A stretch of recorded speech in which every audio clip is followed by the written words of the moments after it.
Okay, my name is Richard Christ.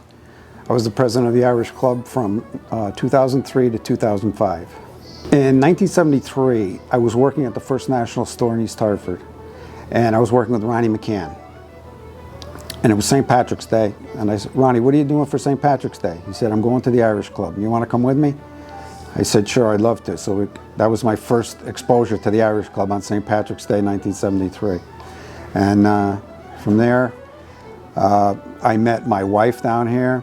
I met a lot of my good friends down here.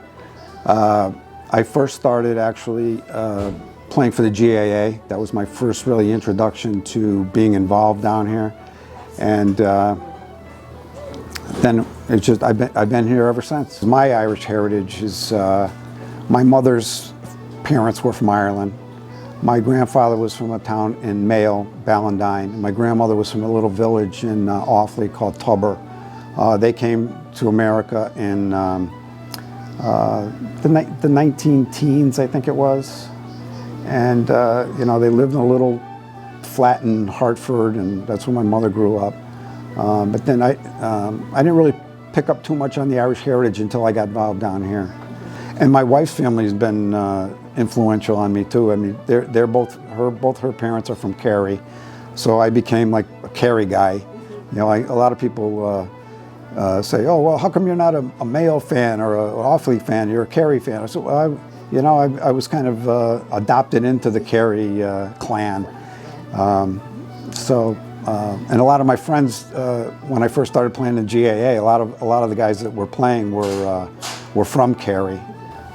Being a president was my first office. I really didn't come with the intention of being the president. What happened at the time, 2002, there was a bit of chaos going on down here.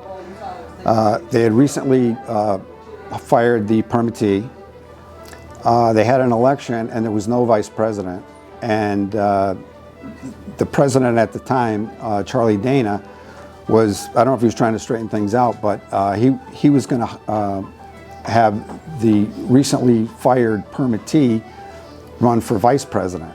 And there was a big meeting, and that idea got squashed, and Charlie Dana resigned on the spot. So we basically had no permittee, no vice president, and no president. So Tommy O'Donnell, who was the chairman of the board at the time, approached me and he said, you know, Rich, we've been talking, a few of us, and we thought you might be a good candidate for president. And at the time I said, no, I don't have time. I was the training director for the Carpenters Union at the time, statewide. I was the recording secretary for the Carpenters Union at the time. And I just felt like I wouldn't have the time to put in that would be required. So a couple other people, including my wife, Kathleen, said, Rich, why don't you think about it, and you know, maybe you can, you know, work it out. So I did, and I said, all right, I'll give it a shot. So I ran for president. Michael Collins ran for vice president, and the board at the time was working on getting a permittee reinstalled, and it was Dan O'Connell. So Dan O'Connell, Michael Collins, and myself took over those positions at that time. So it wasn't a case of me wanting to be president or running for president. It was just I took up the opportunity. Yeah, I think we did. I think the members were happy that, you know, things were settling down, coming out of such a chaotic period and a lot of hard feelings. So things did settle down after that. Yeah, happy memories. I have a ton of them. You know, I met my wife here. My daughter was married here. We were married here. I met so many good people down here, all different generations. One of the things I love about the club is you get an opportunity to meet young people, older people, senior citizens. Most of the time it's on a first name basis. It's something I really love about the club. And now my kids are members, their husbands are members. My grandkids come down, they love it. So it's been, you know, just almost a lifelong series of good memories. As far as when I was president, I feel like we did quite a bit. First of all, the festival was huge back then. And that was like a year-round operation. between making preparations, organizing bands, food. I mean, it was just, it was really like running a business just to get that festival off the ground. So at the time, it was really like almost like a beer fest. A lot of the activity was geared toward the beer. And it was, when you walk into the festival grounds, the first thing you would see is the beer tent in the middle of the field. And so we decided we want to change that up a bit. We wanted to change the concept of the festival. So we changed the name of it to the Irish Music Festival. I think either 2003 or 2004. And we changed the name to the Irish Music Festival.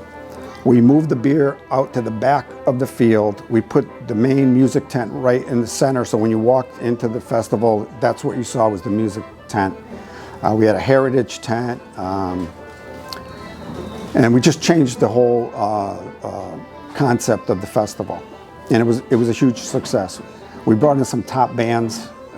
We brought in Enter the Haggis, Black 47, the Prodigals, and we still had some of the bands, local bands, like the Rising and a couple others. We had the New York Show Band on Sundays. So I think we were really successful in changing the concept of the festival to a music festival. That was one of the things I was really happy about. And again, it was so many volunteers. I mean, there were volunteers for everything: parking, food, ticket sales, the cleanup. I mean, it was just went on, and people were just willing to help out with everything.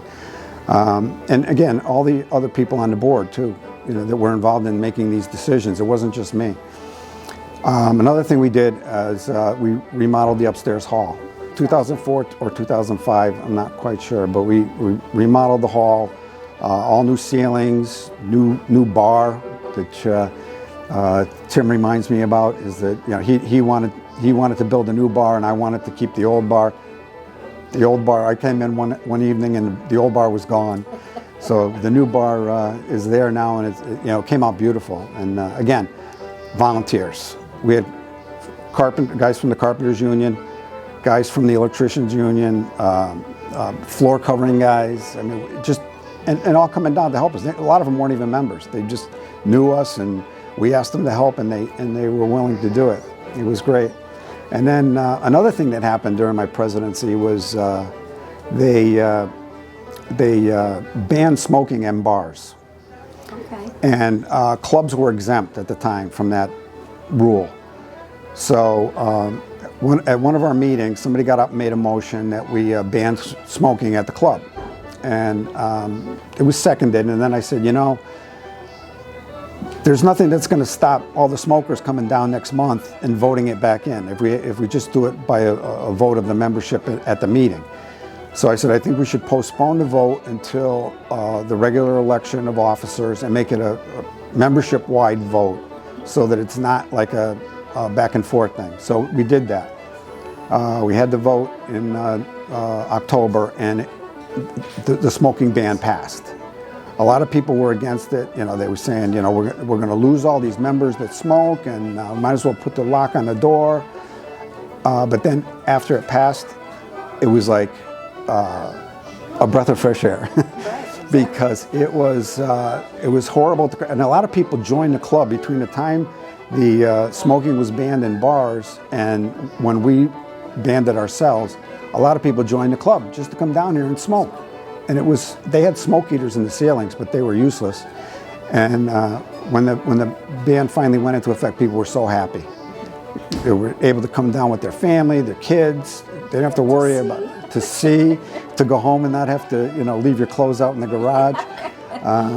So I think those are the things that I remember about my presidency that I'm happy about. The festival, remodeling the upstairs hall, and the smoking ban.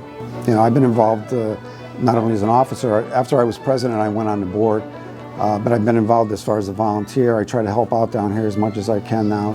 Some of those guys that I talked about meeting in 1973, Ronnie McCann, Jimmy Flynn, Jimmy Dowd, Mike Tracy. When we turned 50, we all went to Ireland together, We had an Ireland trip. It was a great trip. We went to the All Ireland. We went to the Guinness factory. We traveled around. One thing about going to the Guinness factory was we got a private tour. It was arranged by Tommy Dowd, who was at the time was the permittee after Dan O'Connell. But when we were taking the private tour of the Guinness factory, the kid that was giving us the tour said, "You know, not too many people get this private tour. What'd you do to get in here?" And I said, "Well, I'm not sure, but it may have something to do with the 200 kegs of Guinness we sold at our festival in one weekend." He says, "Yeah, that would probably do it. That would get you in here." So that was a good memory. I made a lot of great friends down here, lifelong friends.